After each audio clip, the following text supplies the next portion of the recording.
So we stopped on the seventh, which in one who has conquered his mind, the self remains steady and unperturbed. Experience of the pairs of opposites like heat and cold, pleasure and pain, honor and dishonor. Yeah, we did that. The next,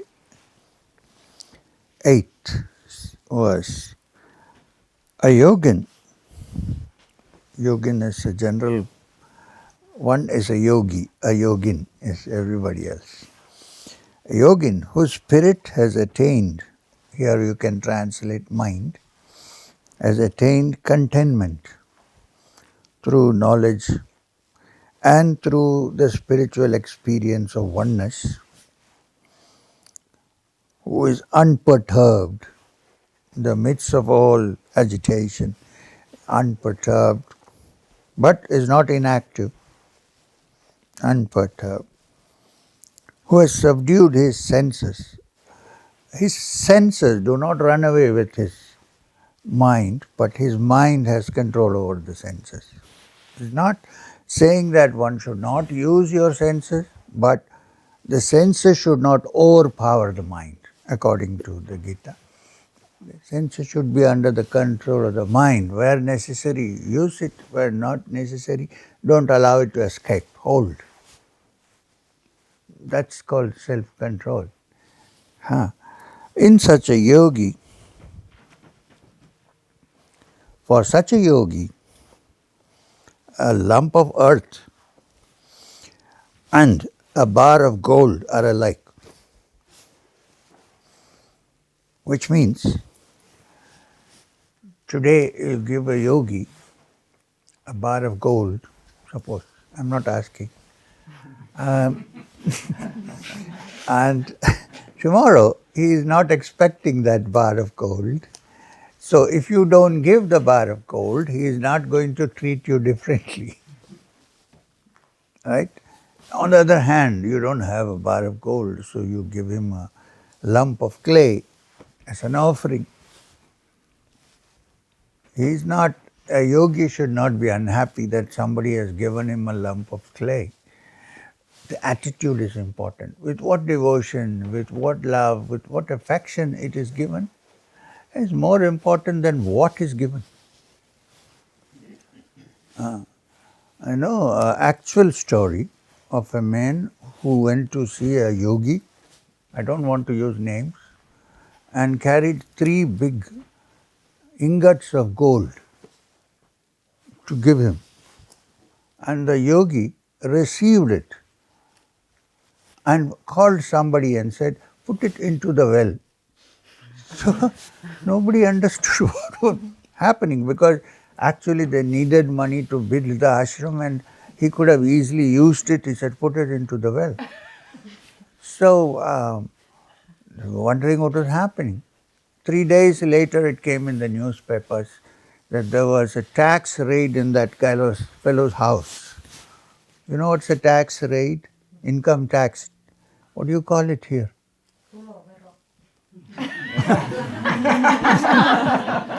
Income tax, you understood what I say. So there was an income tax raid because they thought this man is keeping unaccounted money, wealth with him. And actually he was disposing of the gold before they came for the raid. He was disposing of the gold. He was arrested anyway. It came in the papers. So some disciples went to this yogi and they said, sir, this man who came and gave us the gold, he has been arrested, he has been evading tax, so he brought the gold actually to save himself. He said, that's why I asked him to put it into the well. Because for us it makes no difference what he gives or what he does not give. You see? So, for a yogi, the value is more in the mind, mindset. Why? Why do you give something? What is, the attitude is more important than the stuff. There are great yogis who also are living in a palace, like Janaka, the great yogi, who was also a king. But they were not caught by it. Tomorrow, if it burned down, mind is steady. So it's not a question of what you have or what you don't have, but the attitude by which you have it or not have it. So the mind state is more important in the spiritual practice. The mind, how is the mind? Is it tranquil? If it is agitated, no matter what you have, it's of no use. Also, if it is agitated, no matter what you don't have, is also of no use. Yeah, if you say, I want to become a yogi, so I have given away all my wealth, but now all the day, every morning from evening, you're worrying, why did I give away the wealth? What am I suffering for? Then you're not a yogi, right? There may be somebody who is keeping all his wealth and doing good with that, and he is still a yogi. It's not the other way around. But it is very difficult to maintain a tranquil mind if you have too much wealth. That is a fact. We have to manage.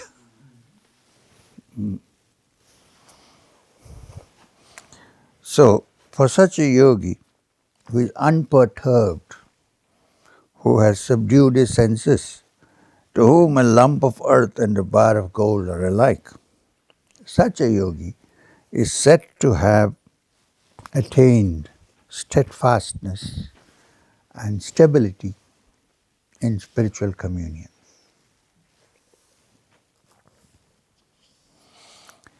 Specially great is the yogi who is even-minded in his outlook on friend and foe, on comrade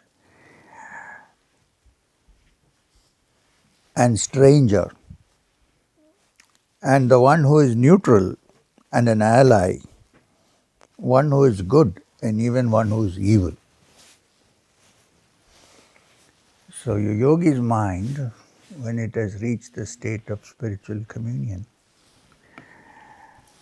there is no friend or no stranger, everybody is a friend. There is no stranger for such a yogi, there is no familiarity. A yogi considers everybody as his own because they all carry the same self inside. And because there is a stranger, he doesn't treat the stranger as somebody different. So the friend and the stranger, his outlook on a friend and an enemy are the same. He does not have any enmity, but if somebody has an enmity towards him, he still looks at that person with friendship, with love and affection, and does not, I don't want to keep him out. A yogi's mind does not work that way, which is why it is tranquil. Otherwise, you see somebody whom you don't like, whom you consider to be your enemy, and your mind gets agitated. On the other hand, you see somebody who you know for a long time, oh, it's very nice. Why? Really, all are good. In fact, a yogi does not think of anybody as evil. There is no evil. Evil is an outward appearance of self-centeredness. Deep down, everybody has a spark of the divine. Of course, that doesn't mean that if somebody is stealing something from you, you say, oh, you're also... No, it's not that. The attitude that everybody is a part of the divine self. He may be causing harm. You should prevent yourself from being harmed, but don't hate. I don't know if you are... I'm trying to make it as clear as possible. In the heart, there is no hatred. You might have to do some practical things sometimes, because otherwise people come to know that you're very kind, they may take everything away, including your house. So it's not that. It's that even in case something happens, you don't have hatred towards that person. Because you recognize only the divine spark in the other person. So it is not easy, but Krishna is saying to Arjuna, this is the yogi whose mind has become tranquil and quiet, who's peaceful and who considers friend and foe as the same. Even the person who's an ally and the person who is against you is the same. There is no difference. They must be doing it for some reason. So, what you notice in a yogi, not you notice, what the yogi should know himself, is that different people on this earth live under different circumstances. They have different karmas which they carry in this life, and if you believe in the past life also. So they may react in different ways at different times because of that. Deep down, they are a spark of the divine. It's only my concern is only, our concern should be that, not the outward. Yeah. Only when this happens, sometimes people take advantage of you. I must tell you a story. This story was told by Ramakrishna Paramahamsa to Swami Vivekananda. There was a village in which there lived a very poisonous and dangerous snake, cobra. We have many cobras in India. And nobody used to walk on that street, especially in the dark. So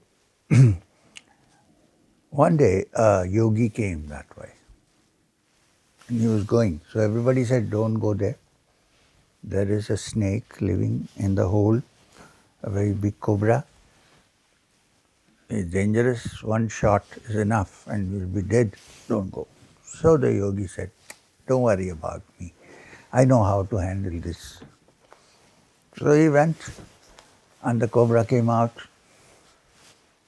ready to strike, and the yogi did something and the cobra became quiet. Somebody is having a Gayatri mantra here. So the yogi chanted, yeah, tattooed. So the yogi chanted the Gayatri mantra. He said, Om Bhuvva Swadat Savitarvarenyam Bhargo Devasya Dipti. The snake heard the Gayatri mantra and became quiet and happy and tranquil. And then he said, Sir, I want to become your disciple. What did you do just now? My heart is so peaceful and joyous. Can you teach me how to touch that? Yogi said, yes, I will teach you, but there is one condition. I am ready for any condition. So the condition is that you will not bite anybody. Then I will teach you. So the snake thought for a while. And then he said, okay, please do. So he taught him. And he started chanting the Gayatri. And then the yogi went off. Many years later, the yogi came back. And then he found that in the street, everybody was there. Nobody is afraid of anything. Boys playing marbles and so on. So yeah, what happened to that cobra that was there? Everybody is going on the street. He said, oh, you don't know. They didn't know it was the same yogi. They said, somebody like you came, one yogi, and he taught the snake not to bite. So he stopped biting. So we were not afraid. So one day we boys went and played, and when it came out, we caught it by the tail and swung it and threw it down. So all his spine bones are broken. He's lying inside. Go and see, he's alive. So the yogi went and called him. Hey, hello, are you there? He said, "Yes, master, I was waiting for your voice, but I can't move." I said, "What happened?" "Oh, I stopped biting just as you said.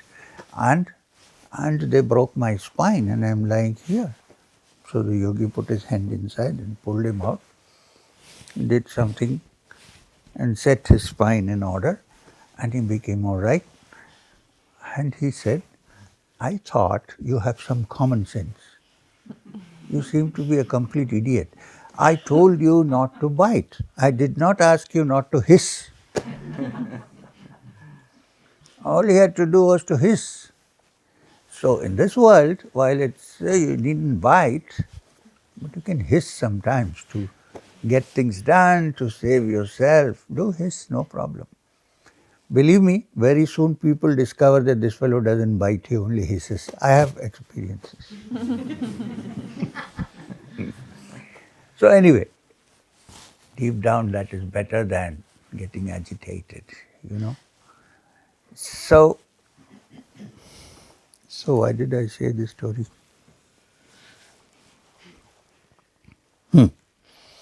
So even if you are good to those who are good and also to those who are evil, you should make sure that your pocket is buttoned.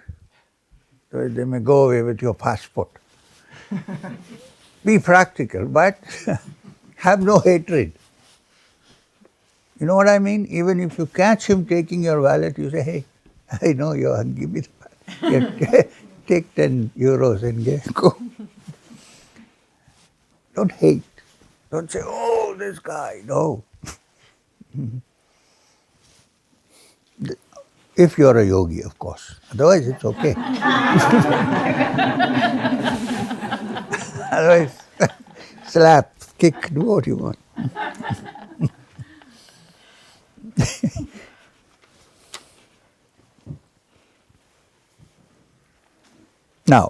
Now begins the practical session where you will see something so before the practice, he has mentioned all this.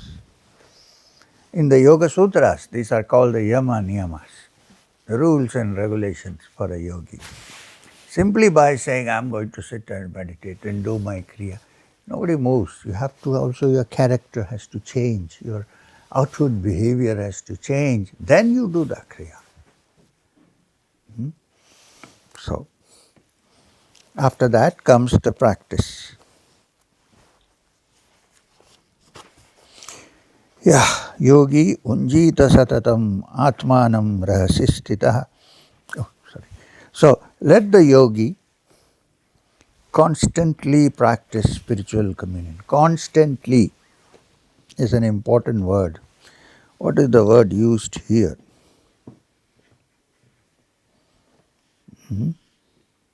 Satatam, always, consistently practice. Very important, even for Kriya. Consistent practice is very important because you're trying to change the pattern of your mind, and if you don't do consistently, it will fall back to the same pattern. So, let the yogi, says Krishna to Arjuna, constantly practice spiritual communion. How? Residing alone in a solitary spot. Here, this is nice. These are all yogis living here. Residing alone, not alone, but okay, in a solitary spot, desireless, possessionless, and disciplined in body and mind. This is the practical side. So now, what happens? I have a job, I have work to do, right? I have work to look after my house. I have many things to do. But the Krishna says you should live in a solitary place, at least few days or one day in a week or 2 days in a week, go to a solitary place. If you can't do it all the time.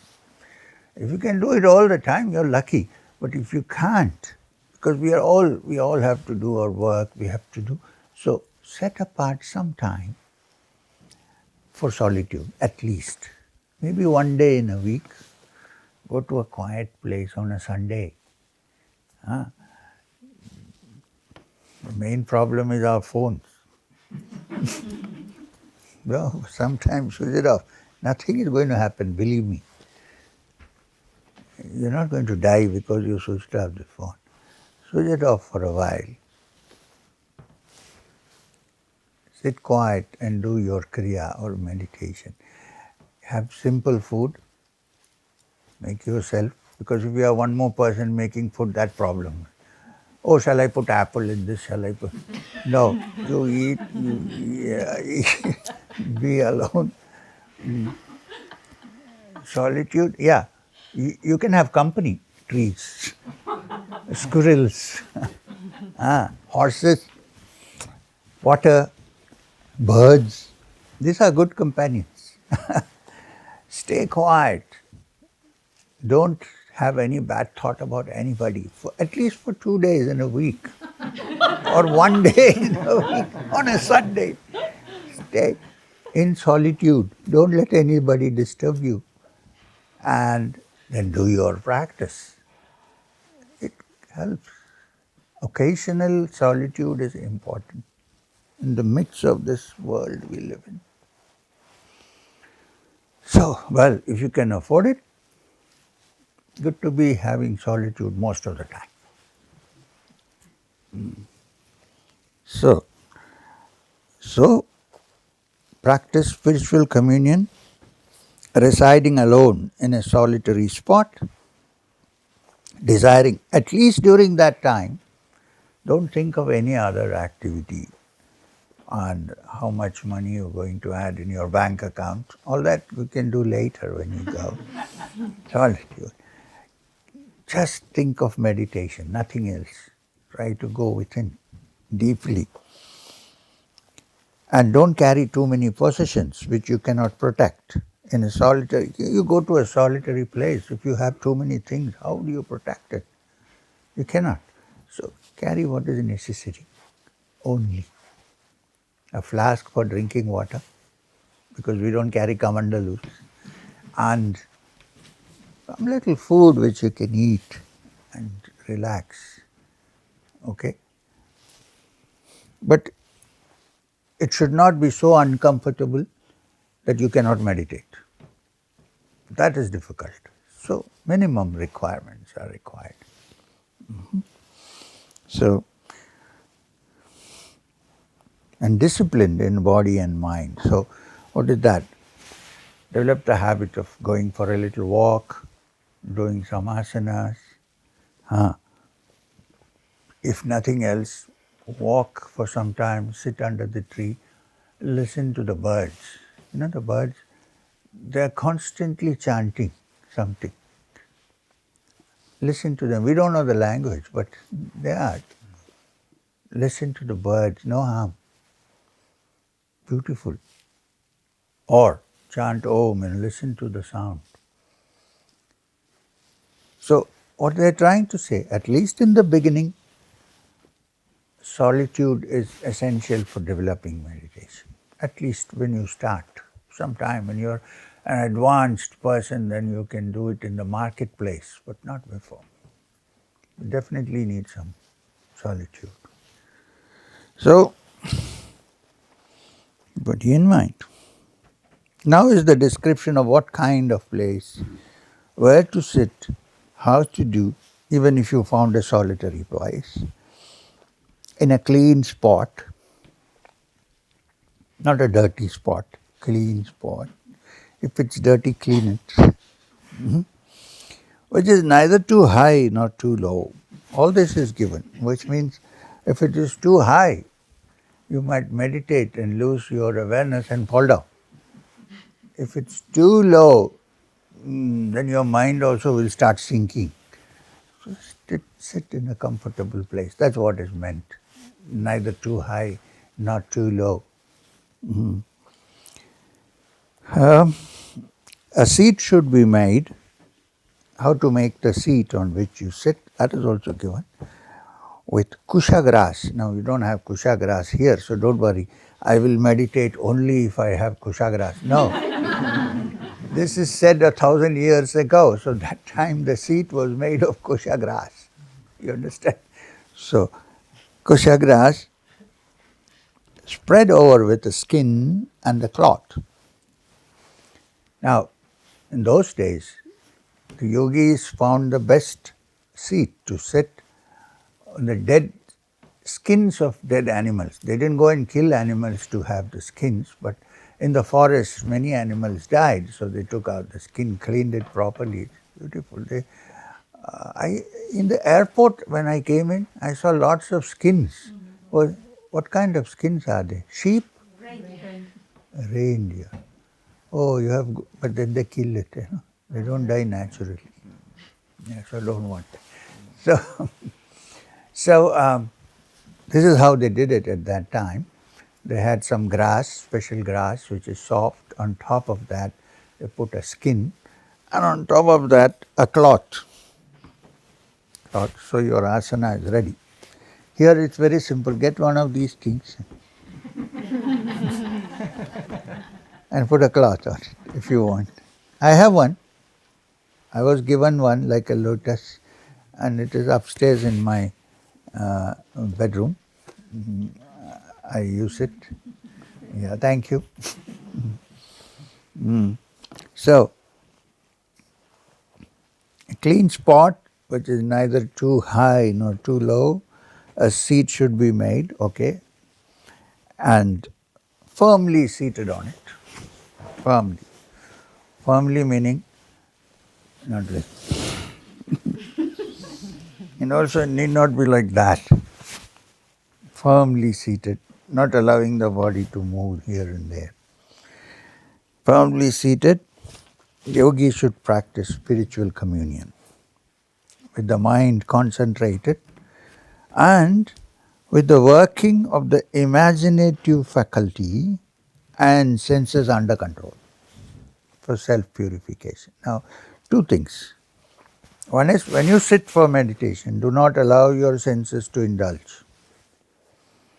Don't allow your senses to look for something. Keep them under control at that point. Which means eyes are also senses, right? They are always looking. Close them. You cannot meditate because if you're distracted by all the things that are happening, so close your eyes for some time. But there are people who get distracted only when they close their eyes.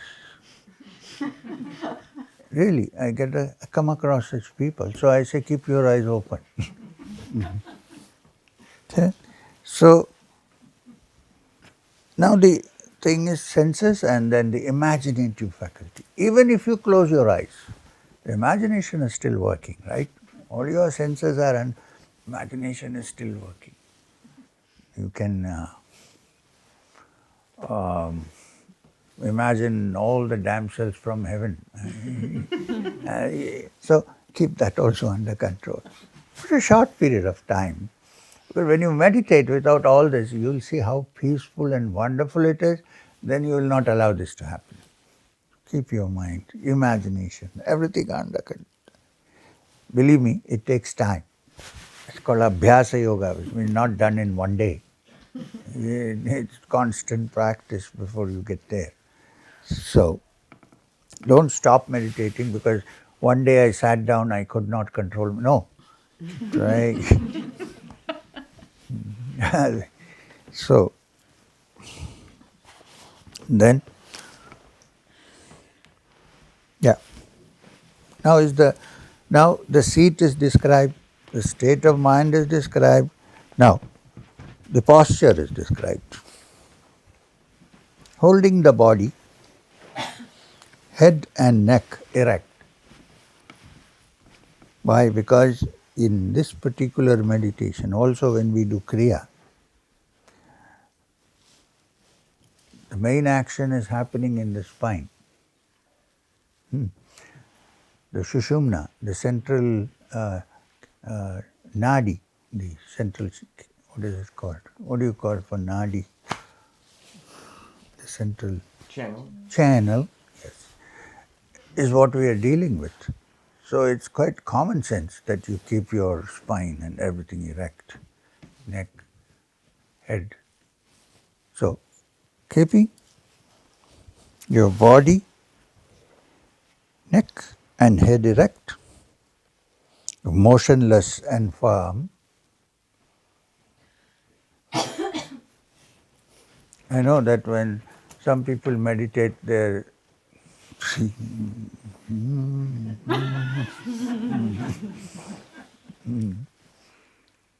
I see all kinds of people. And some are doing. So the idea is to keep quiet and firm. Imagine the Buddha sitting. So sometimes this movement may happen naturally because the nadis, the channels are getting opened and adjusted. But the idea is stillness. The body is still, the mind is still. The other way around also, the mind is still, the body is still. So, hold the body, head and neck erect. This is what the Gita is saying, not me, okay? What Krishna is telling Arjuna. So I can give up the responsibility for it. Holding the body, head and neck erect, motionless and firm. Now here is one way of meditation which you have not done, which is a little different. When we meditate and do our kriya, we usually fix our attention here in the Bhrumadhya or in the heart center. Here, Krishna seems to tell Arjuna, fix your attention on the tip of your nose. Now, when you fix you don't have to do, this is in the Gita, when you fix your attention on the tip of the nose, what happens is your mind automatically goes to the heart center, Anahat. That's the reason. So it's not a physical fixing but the mind. It's not the physical gaze. Otherwise, if you meditate 1 month continuously like this, you will become cross-eyed. So it's the mind.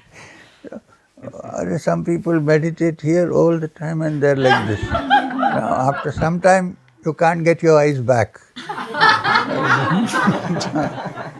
So, it's not the eye as an organ that has to go there, but the gaze, the mind has to go there.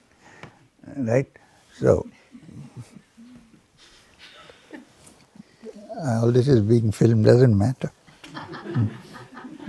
You should have taken a close-up when I did that. Zoom in. You can do it after. No, not joking.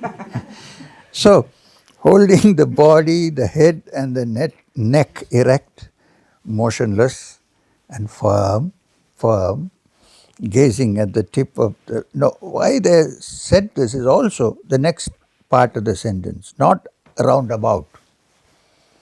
What they are saying is fix your attention in one, not...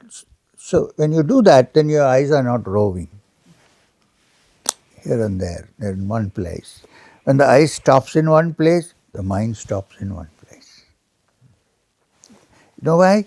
Because we probably don't realize this. The eye can see only one thing at a time. You say, no, we can see the whole... Yes, you can see the whole room because you have a lens in your eye which like the camera is reflecting the light and coming, the images are all coming. But suppose I am looking at Leena, everything else is blurred.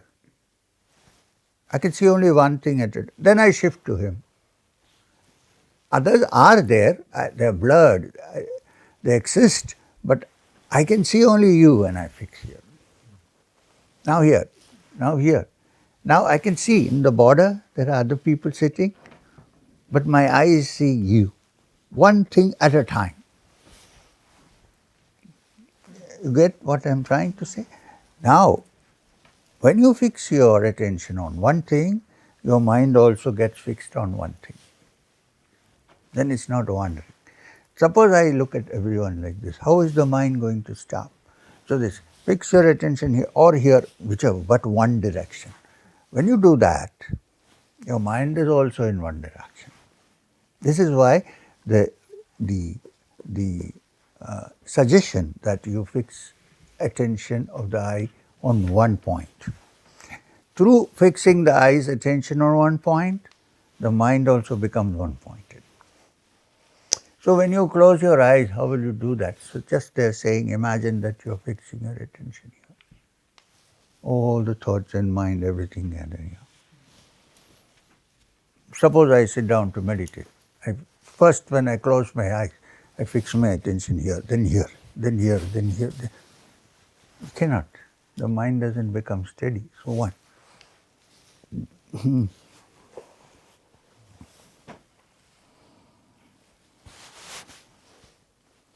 Restrained in mind, so restraining your mind through fixing your gaze on one object, internally here or here.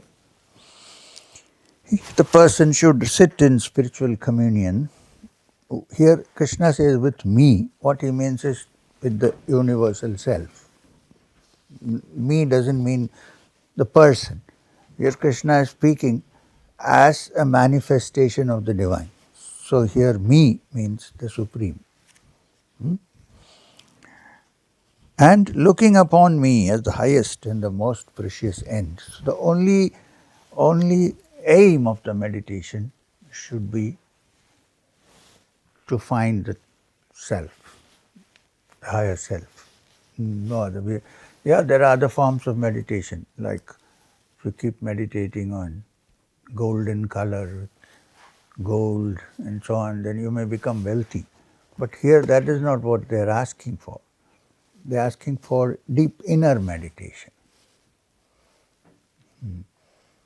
There are other forms of meditation. You'll find in the internet there is so much meditation on how to become rich, how to make money, how to. There are books also which say that if you imagine, you will get it. True, but here we are looking at the inner, not the outer. Think and grow rich. Napoleon Hill.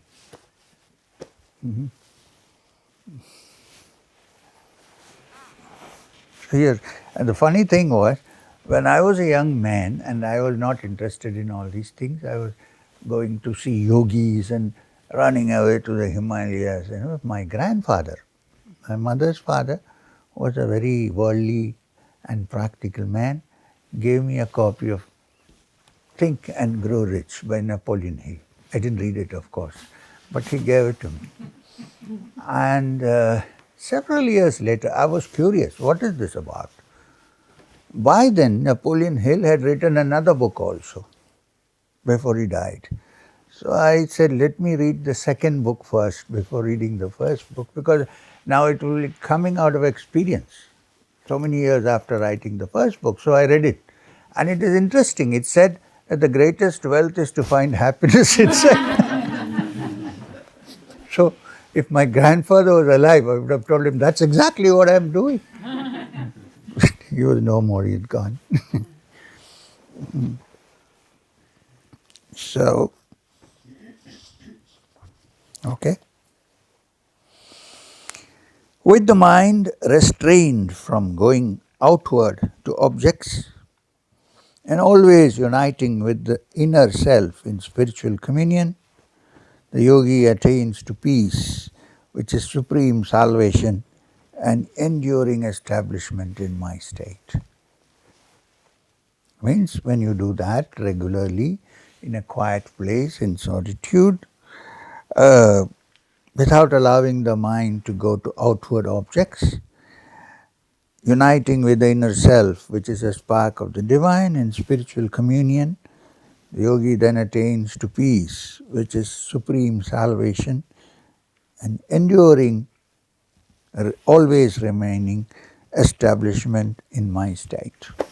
My state here, Krishna again is speaking as a manifestation of the divine, not as the human, as the body, but as the inner self. Here, in this case, in Krishna, for instance, is something which is timeless, which has come into time. I mean, I don't know how to explain this.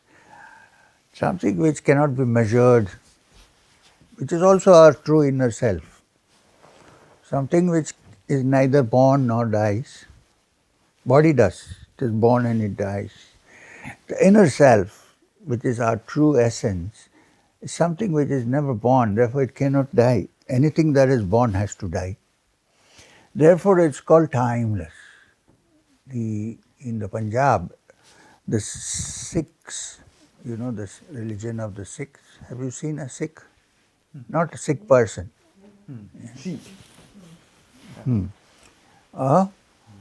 They had a great teacher called Guru Nanak, and he always referred to the Supreme Being as Akal, which means timeless, one who is existing forever. So even their greeting is Shashri Akal, which means the truth, the great timeless one. I bow down. This is their greeting. So this timelessness is a real characteristic of our inner self. The body has time, of course. It comes and it goes.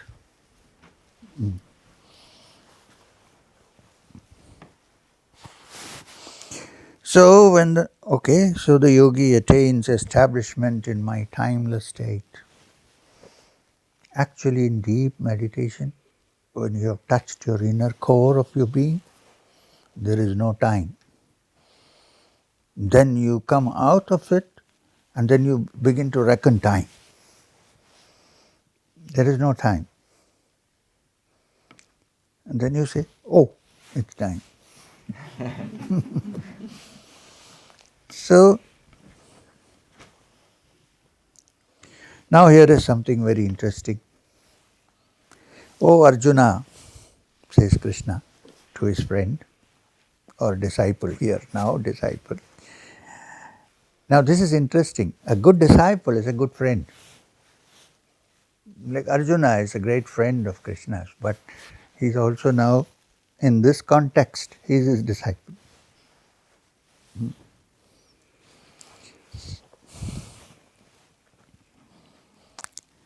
Oh Arjuna, says Krishna, success in yoga, which was described. Yoga meaning trying to reach the inner core of one's being. Success in yoga is not for one who eats too much. Coming down to the practicals from there. Yoga is not for him who eats too much nor who eats too little. Moderation is required in all activity. This is just a metaphor saying that moderation is required. This yoga is not for him who eats too much or eats too little, because yogis don't starve themselves. They eat food enough and nutritious for the body's existence, but they don't overeat. And they don't starve. Yeah, occasional fasting may be good for the body. What is that? There's something in fashion now. Intermittent fasting, something like that. I've never tried it, of course. But that's all right. But for the yogi, eating too much is not a good idea. You know what will happen? You'll sleep. Or your senses will become so turbulent. But starving is no good. Because if you don't eat food for 4 days together, if you cannot even think. Brain stops thinking. And we are not trying to stop the brain from thinking, we are trying to stop the mind from disturbing. These are two things. If you want the brain to stop thinking, go ahead, don't eat for some time. But then the mind will start troubling you. Eat. So a yogi is, the moderation is the key. Neither too much nor too little. You can have entertainment, but not all the time entertainment. All the night if you watch TV, that's not a yogi. Or anything else for that matter. So, oh Arjuna, Therefore, why people don't succeed in yoga is because of these factors. Success in yoga is not for those who eat too much nor eat too little. It is not also for those who sleep too much or sleep too little. So, when you say I am a yogi, it doesn't mean you spend sleepless nights. According to the old saying in India, there are three kinds of people who don't sleep at night. One is the rogi, not yogi. A rogi means a sick man. Because of pain, he cannot sleep. Mind pain, body pain. Then the bhogi, one who is enjoying always senses. He can't sleep at night, he has to enjoy it. Then there is the yogi. Well, there are yogis who do not sleep at night. Why? Because they are established in such bliss that sleep is not required. They are in such peace that peace and bliss is more restful than even sleep. So they don't sleep, not because they deliberately keep vigil, I am not going to sleep. No. So, it's Gita, huh? Not me. If people say this M came and talked some nonsense, it is the Gita, please.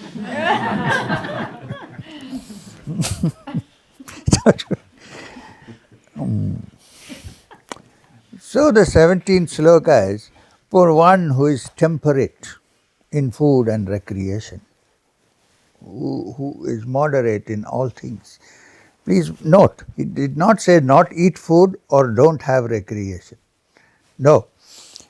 For one who is temperate, controlled in food and recreation, who is detached and self-restrained while working, who has certain amount of restraint that prevents him from messing up life. Like for instance, anger. We all know that anger does no good. Yes, like the snake, sometimes you have to pretend to be angry. Hiss, but really anger does nothing. It really does, it destroys, it doesn't create. If you look at it, you will find that you would have done something better if you had not got angry. It's an attitude of mind. And the meaning of anger, biologically, is that your bloodstream is pumped with adrenaline. If you're angry, that's what it means. Your bloodstream is pumped with extra adrenaline than normal. Through yogic practices and meditation, you can reduce it and make it quiet. But first you have to realize that anger is not good. If you think anger is good, then it's okay. But for peace of mind, tranquility and meditation, it is not good. Although, as I said, sometimes you might have to pretend, otherwise people will throw you under the bus. So,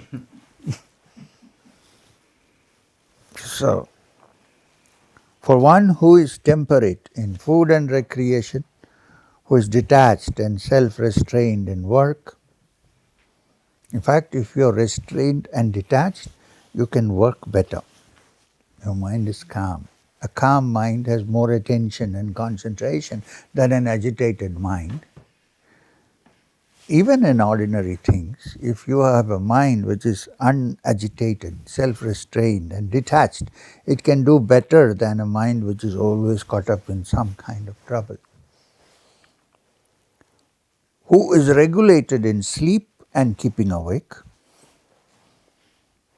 For such a person, yoga brings about the cessation of all the troubles of this world and the next.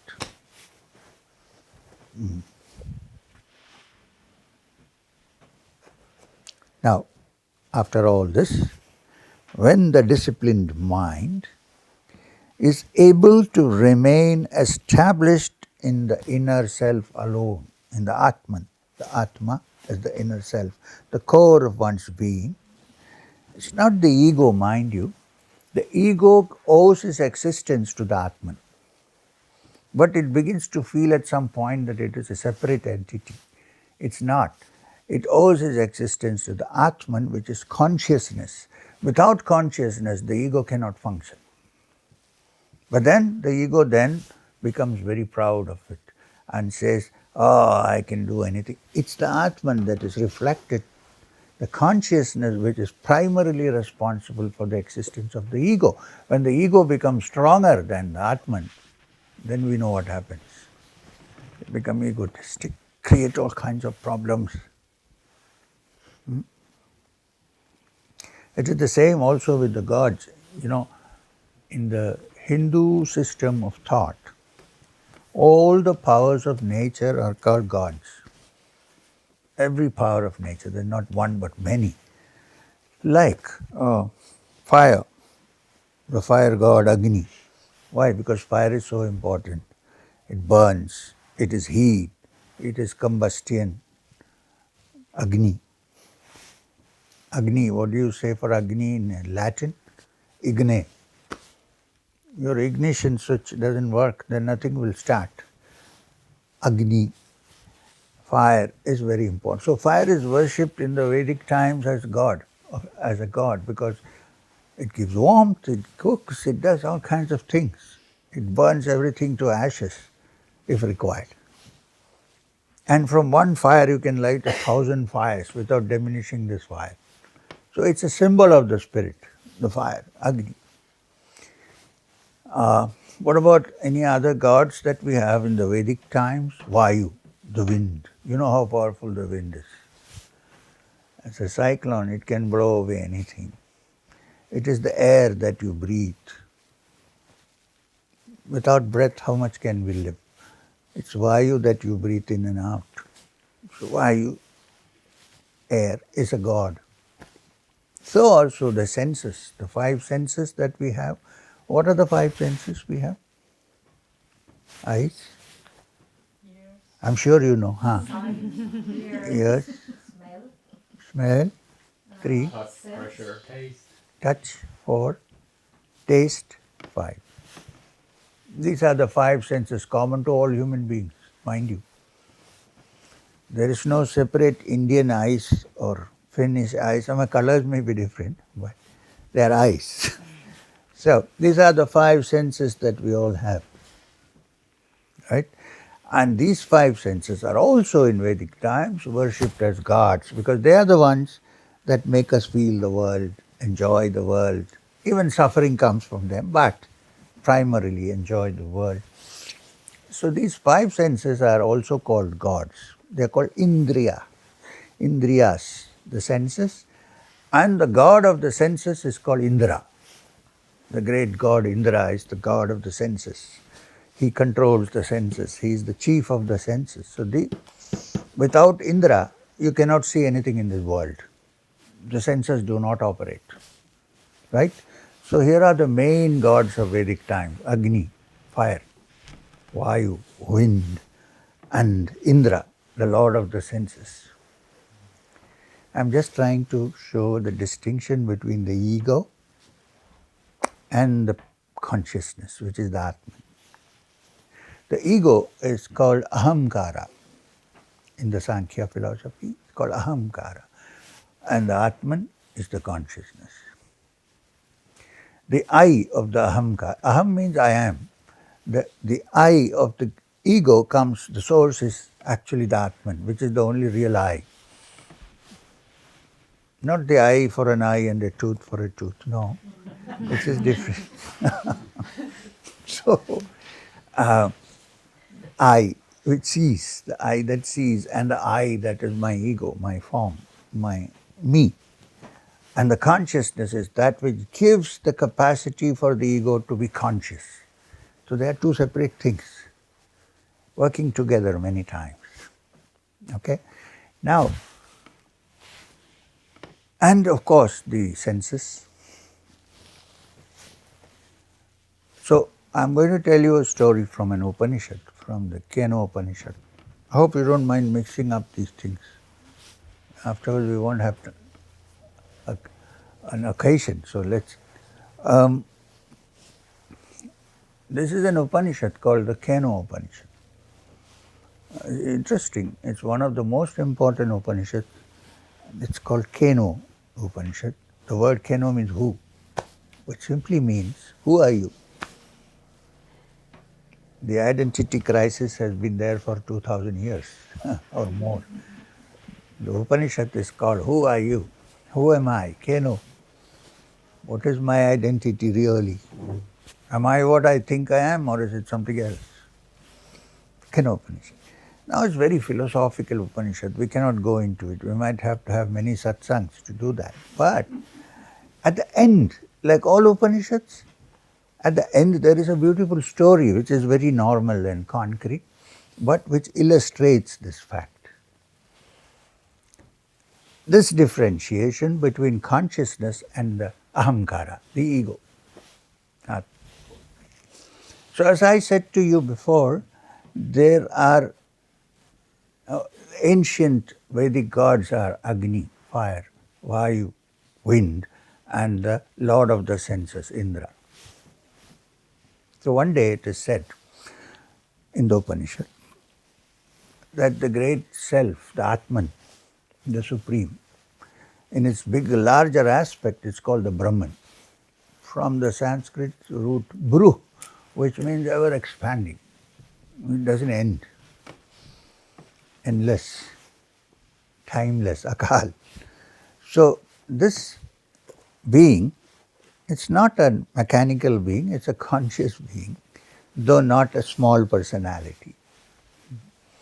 This conscious being was looking and finding that these gods, Agni, Vayu and Indra, somehow had forgotten the source of their energy and were behaving very egotistically.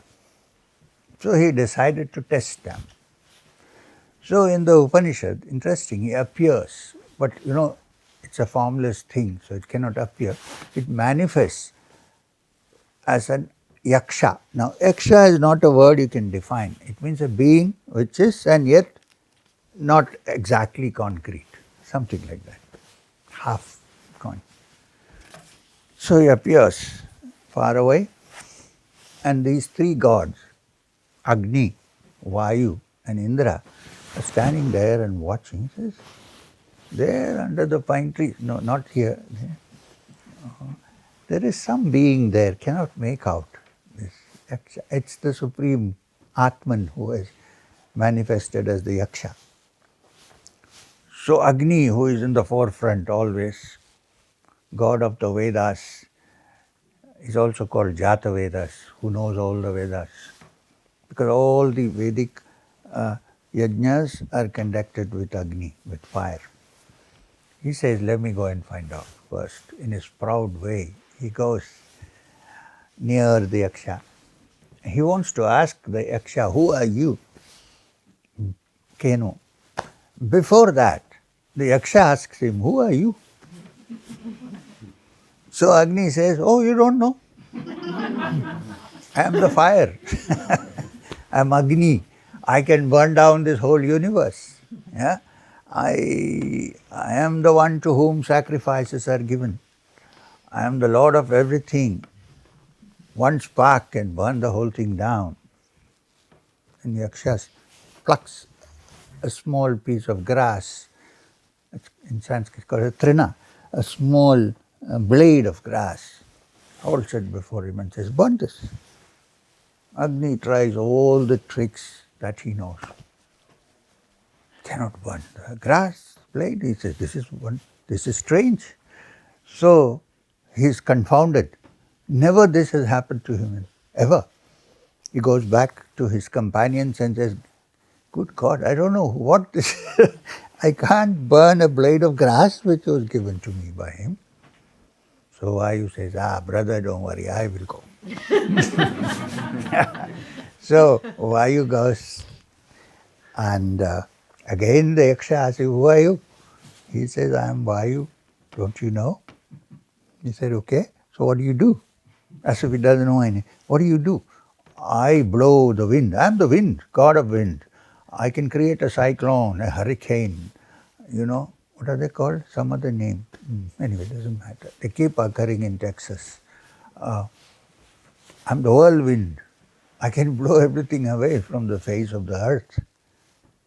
I'm also the life breath of the humans, of living beings. Without me, they cannot live.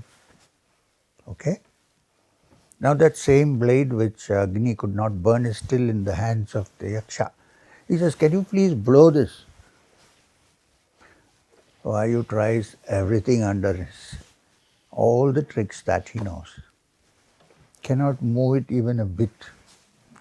He's completely worried and confused. He has never had an experience like this before. He's all powerful. He thought, goes back and reports to his friends, hey, it's not working. What is this being? I don't understand. So Indra, the lord of the senses, 5 senses, says, he's supposed to be the chief of the gods. I will find out. You don't worry. Now Indra, as he goes closer, he cannot see the Yaksha. He's become blind. Because that supreme atman that we're talking about cannot be touched by the senses. It's only when the senses are withdrawn and in silence it appears, it manifests. The senses cannot touch it. So when he goes, he can't see it, it's not there. So he goes back and says, hey, I don't know what this being is. I went and it's not there, as if I was blind. Okay, and they're seriously discussing this matter. What's happened to us? How can this be? It's not possible. Then suddenly, in this abstract discussion, appears a solid woman. I don't know why always when a dramatic turns come, the woman appears. So here, So she appears, this beautiful woman who has been described as Bahushobhamana, most beautiful. And she is the daughter of the Himalayas. Parvati, the daughter of the Himalayas, very beautiful, appears before them. So they all do their greetings to her and says, Madam, we cannot understand, they didn't say madam, we cannot understand who is this being. She says, fools, don't you know? No. All the power and the energy you have comes from that. How can you challenge it? It's the essence of being. It's your consciousness. All your egos function because of it. You have become so blown up with your egos. You think you are independent, you can do anything. But you cannot touch that. That is the essence of your being. He is the Lord, the Supreme Brahman. Then they understood. And they said, thank you very much. But before they could again look, Yaksha vanished. So, those who practice something called the Shakta tradition, a tradition that considers divinity as feminine in gender. The Shakta, Shakti, energy, in any case in Vedic time onwards, energy is considered feminine. Shakti, Kundalini, Shakti, these are all feminine expressions.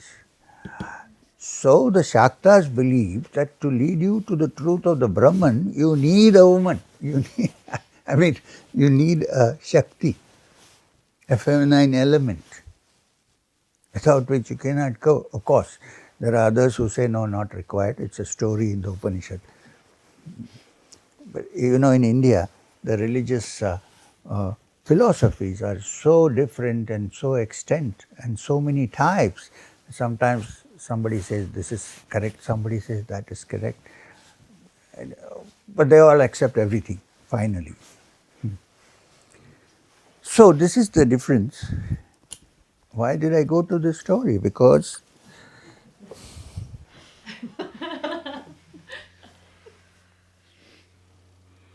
when the disciplined mind is able to remain established in the Atman alone, the consciousness, not the ego, which is a byproduct actually,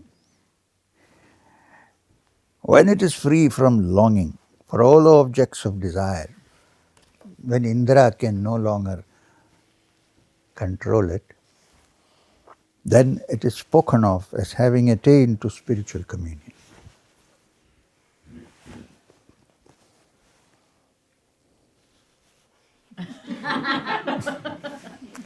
timeless to time.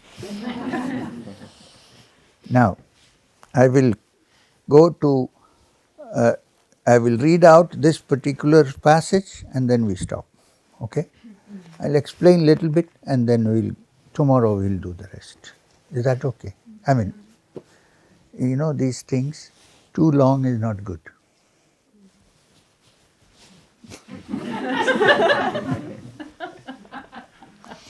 So, this is a very beautiful expression, very poetic, metaphoric expression of a mind that is steady. Steady.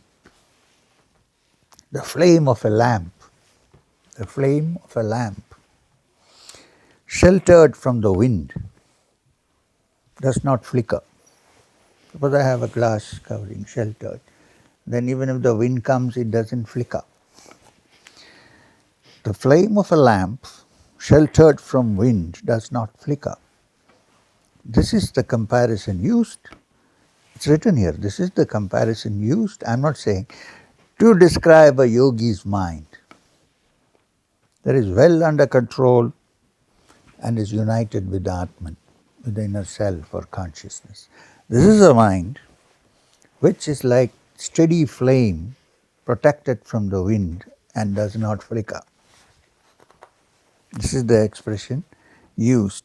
Yata dvipo nivatasto nangate sopamana smrita yogino yatachittasva yunjato yogine atmaha.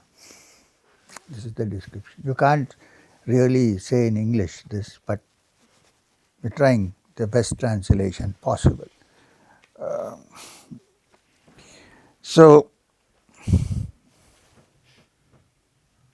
Okay, then tomorrow we will meet Arjuna after a while, because after Krishna says this to him, like a flame of a lamp sheltered from the wind does not flicker, after a couple of more slokas of description, Arjuna comes back to him and says, this is impossible for me. You can say all this, but it is impossible for me, so tell me what to do.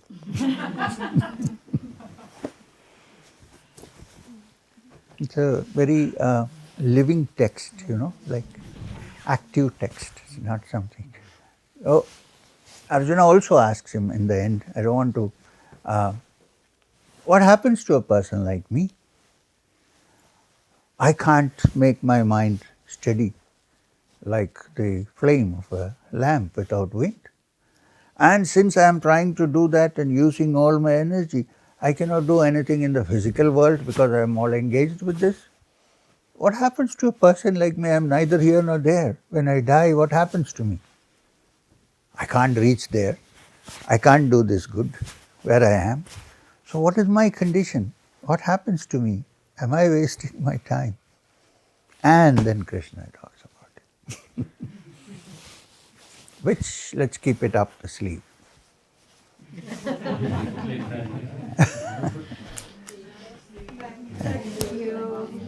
So can we chant Om Shanti 3 times before we split?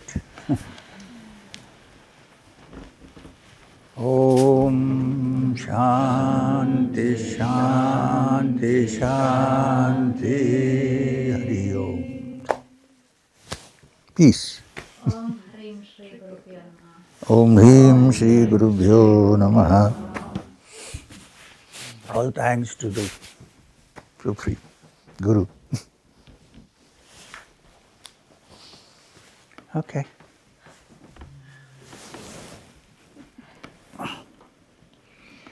If you don't raise your head, I can't raise my head. Ah.